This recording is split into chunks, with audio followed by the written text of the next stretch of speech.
जय हिंद साथियों। हो सकता है जो खबर आप अभी देख रहे थे उसने आपकी बेचैनी, आपकी परेशानी बढ़ा दी हो, क्योंकि वैसे ही देश में पिछले 2 साल से अधिक समय से सेना भर्ती रैली नहीं कराई जा रही है और 1 साल से अधिक समय से सेना भर्ती एग्जाम पर भी रोक है। ऐसे में चीन से यह खबर आना कि कोरोना ने फिर से चीन में तबाही मचाना शुरू कर दिया है और चीन के एक शहर में अब तक का सबसे बड़ा लॉकडाउन भी लगा दिया गया है। अब जाहिर सी बात है कि कोरोना चीन से ही पूरी दुनिया में फैला था और फिर से चीन में इसके मामले लगातार बढ़ रहे हैं, तो यह सभी देशों के लिए चिंता का विषय तो बन ही जाता है। और इस खबर को पढ़ने के बाद कई युवा बहुत ज़्यादा परेशान हैं। तो देखिए साथियों, हम ऐसे उन तमाम युवाओं को कहना चाहेंगे, आपको बताना चाहेंगे कि आपको घबराने की बिल्कुल ज़रूरत नहीं है, क्योंकि भारत में कोरोना को लेकर हालात बिल्कुल ही सामान्य हैं। हम राजस्थान की ही बात करें तो पूरे राज्य में सिर्फ 264 एक्टिव केस है और ताज़ा रिपोर्ट यह है कि बीते 24 घंटे में सिर्फ 9 मरीज ही सामने आए हैं।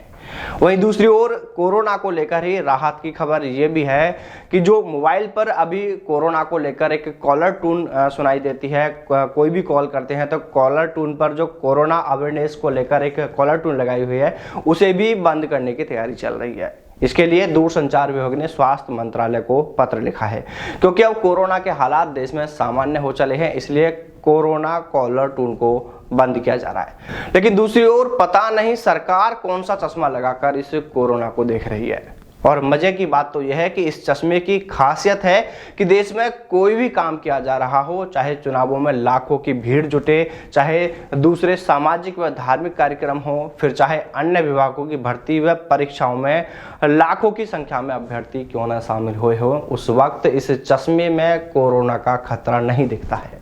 लेकिन जैसे ही सेना भर्ती रैली और एग्जाम की बात की जाती है तो सरकार को कोरोना का बड़ा खतरा दिखाई देने लगता है। और देखिए, हम सरकार से कहना चाहेंगे कि सरकारों अब बस भी करो। कब तक कोरोना के नाम पर झूठ बोलकर इन युवाओं के साथ खिलवाड़ करते रहोगे? हम आपसे बार बार एक ही बात कह रहे हैं कि सेना भर्ती रैली और एग्जाम को लेकर सरकार की मंशा क्या है।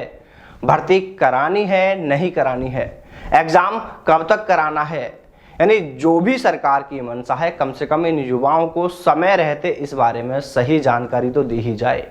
क्यों इन युवाओं को अभी तक अंधेरे में रखा जा रहा है? अरे भाई, लाखों हजारों युवा सेना भर्ती का इंतजार कर रहे हैं, इसलिए सेना भर्ती रैली और एग्जाम को लेकर सरकार का जो भी प्लान है, सरकार जिस भी मॉडल पर काम कर रही हो, पर इन युवाओं के साथ तो कम से कम न्याय करो, इनको इंसाफ दो। और अब तो कोरोना का खतरा भी नहीं है, अब तो एग्जाम शुरू कराओ, अब तो सेना भर्ती शुरू कराओ, क्योंकि काफी युवा 5 अप्रैल से दिल्ली में धरना प्रदर्शन करने वाले हैं और इसके लिए देश में अलग अलग जगहों से ये युवा दिल्ली पहुंच रहे हैं। इसलिए हम सरकार से मांग करते हैं कि जल्द से जल्द युवाओं का एग्जाम कराया जाए और सेना भर्ती रैली देश में जल्द से जल्द शुरू कराई जाए, या इसके बारे में जो भी आपका प्लान है उसके बारे में युवाओं को साफ साफ जानकारी दी जाए। तो चलिए साथियों, फिर मिलते हैं सेना भर्ती से जुड़ी किसी नए अपडेट के साथ। तब तक सावधान रहें, दलालों से दूर रहें, अपना और अपनों का ख्याल रखें। जय हिंद, जय भारत, वंदे मातरम।